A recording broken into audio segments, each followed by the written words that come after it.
Wow! Yeah.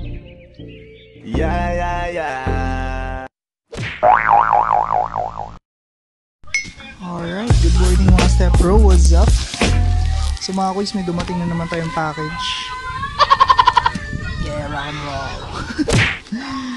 Alright, so may dumating tayong package, no? So ito, i-unbox na natin. Ano to, side mirror, tsaka windshield. So, mukhang okay naman yung packaging.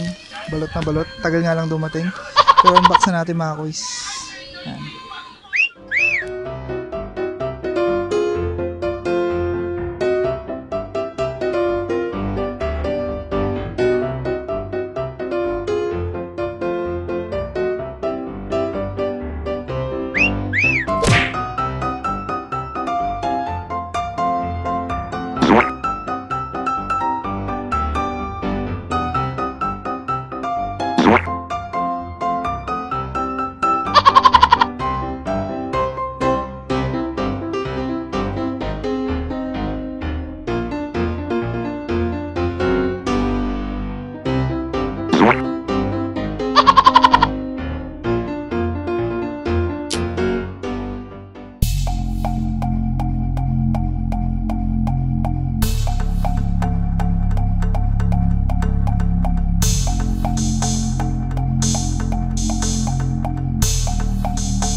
Hirap tanggalin. Ito yung bracket mga koys. Tagalan ako dun ah. Yan o. Nako, kita may dent kagad o.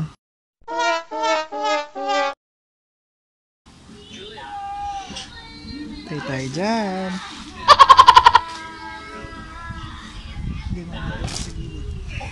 Ito yung main event. Ito yung inabangan ko. Kasi may nakita ko dun sa mga review na basag yung nakuha nila. So hopefully sana hindi ganun yung sa atin.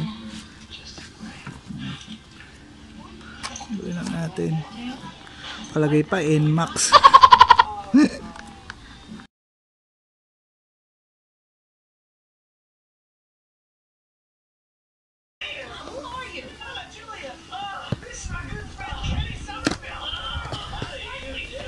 Ay! Putang ina mo, ginagawa mo!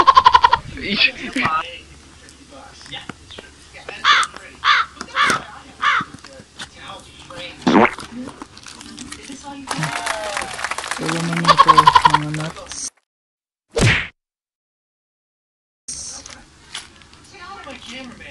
Sana kompleto. Yan sa gilid. And of course, sa side mirror. Alright, ganda.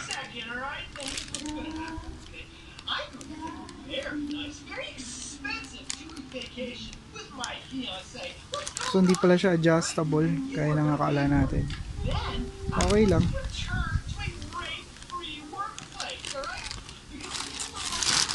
So hindi basag.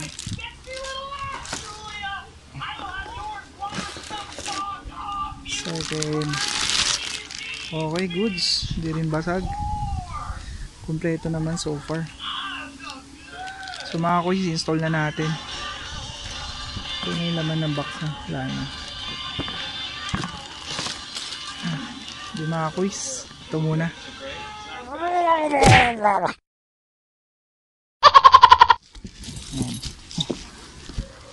Kararating lang.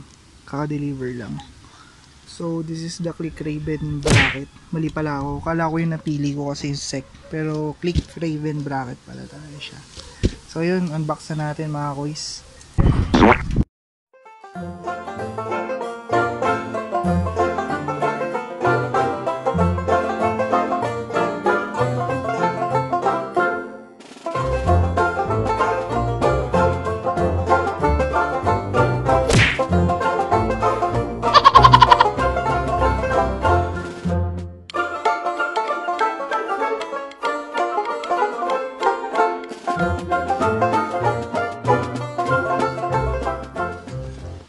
So yun mga kuys, no?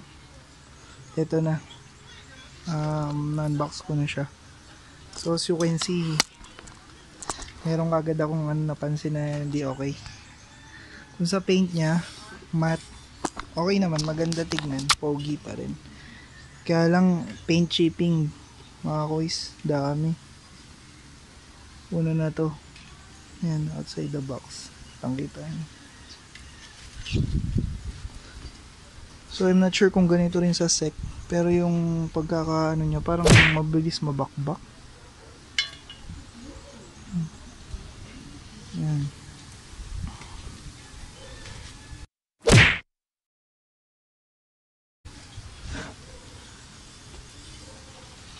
Itong napansin ko una, oh.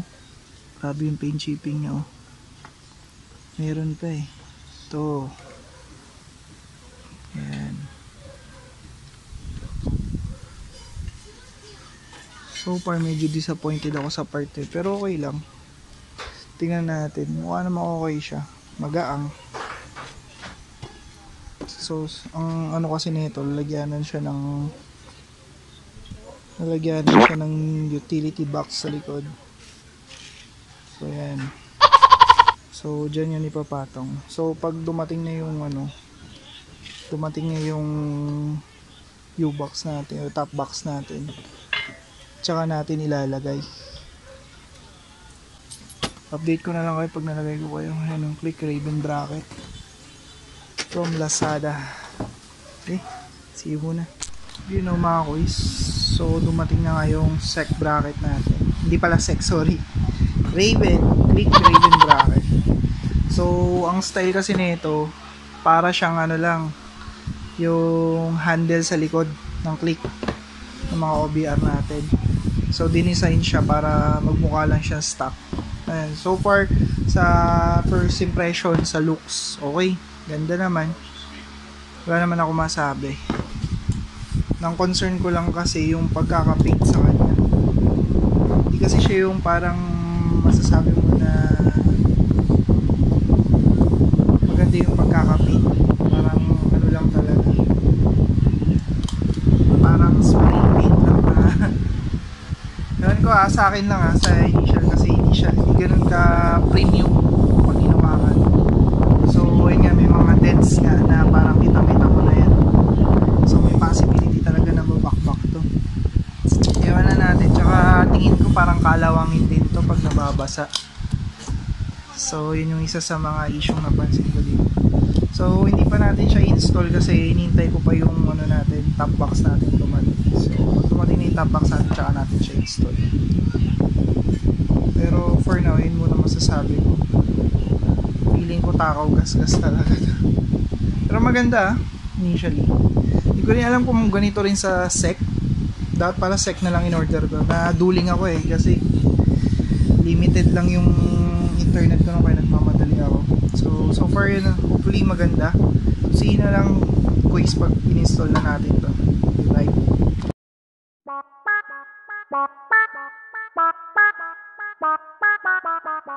Go!